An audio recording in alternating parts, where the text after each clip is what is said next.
அழுது புலம்புங்கள், ஆண்டவரின் நாள் அண்மையில் உள்ளது.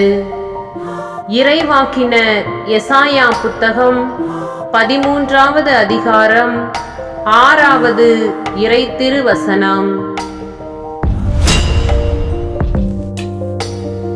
மன்றாடுவோம்.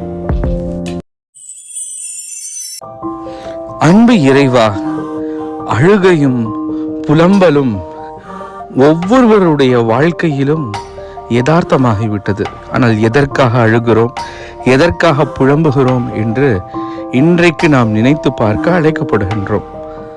என்னுடைய அழுகை என்னுடைய வாழ்வை மாற்றுகிறதா?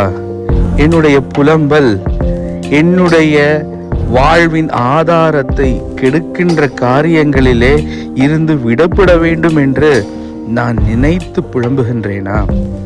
இந்த அழுகையும் தான், இந்த புலம்பலும் தான் நம்மை மாற்றுகின்றது.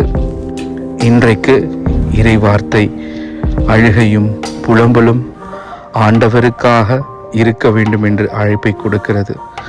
ஆண்டவரே, நான் மாற, நான் தேர்ந்தெடுக்க என்னை வழிநடத்தியருளும். இவ்வாலயமும் எங்களுடைய வாழ்வில் தீமைகளை அகற்றி அதிலிருந்து விடுபட நான் அழுது புலம்பி விடுபட்டு புது வாழ்வை அடைய எங்களுக்கு ஆசீரையும் அருளும் இடமாக அமைவதாக. ஆண்டவரே, உமது அருள் இவ்வாலயத்தின் மூலம் எங்கள் மீது பொழியப்படவும் நாங்கள் புது மனிதராக மாற்றம் பெறவும் எங்களுக்கு அருள் தாரும். ஆமென்.